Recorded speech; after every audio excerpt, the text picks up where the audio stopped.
Welcome to the Deep Dive. We're diving into the Canadian federal election today.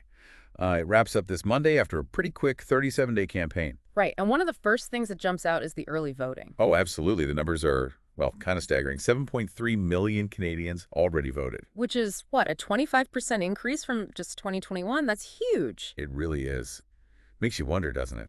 What's behind that surge in early engagement? Yeah, I mean, it definitely signals strong feelings one way or another. Maybe high stakes. Or perhaps people just wanted to get it done early. Could be. Okay, so let's talk about the main players. We've got Liberal leader Mark Carney. Our sources say his campaign's been about economic stability. Yeah, especially with, all the talk about tariffs from President Trump down south. That's a big shatter. No kidding. Then there's conservative leader Pierre Poilievre. His focus seems, well, much more domestic. Right. Crime and the cost of living. Those real pocketbook issues. You've got these two, contrasting main messages almost. External economic pressure versus daily life challenges. Exactly. It kind of sets up a key question for voters, doesn't it? What's the bigger worry right now? Good point. And NDP leader Jagmeet Singh. He's been pushing for stronger social safety nets, which is pretty consistent for him. Mm-hmm. That's been his core message.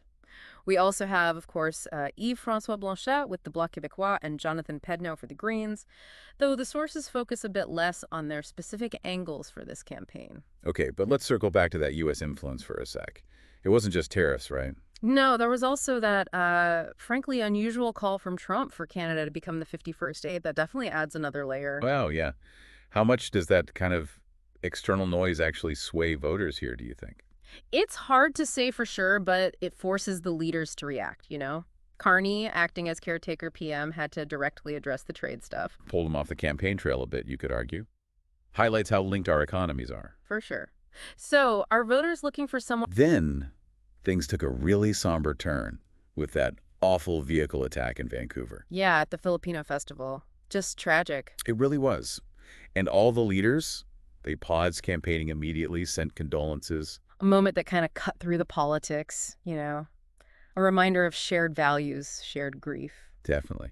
So looking ahead to Monday, Election Day itself, where will the leaders be? Well, both Carney and Poilievre are set to be in Ottawa, according to the reports. Okay, but Poilievre's staying close to his own riding, Carleton.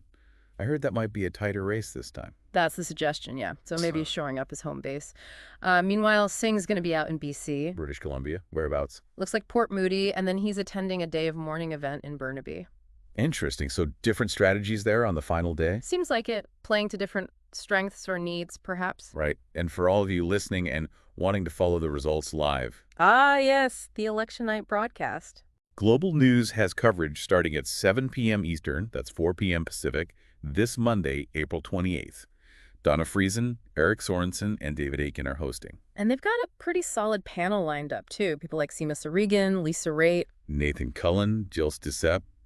Should be some interesting analysis there. Plus, they'll have reporters on the ground, Mackenzie Gray, Taria Isri, Neetu Garcha, Mike Armstrong at the different campaign HQs. So, pretty comprehensive coverage planned. Definitely sounds like it. And given everything we've discussed, the early turnout, the mix of issues, it could be a really fascinating night. So, as a final thought for you, the listener, consider how all this intersects. You've got those immediate kitchen table concerns, cost of living, maybe safety.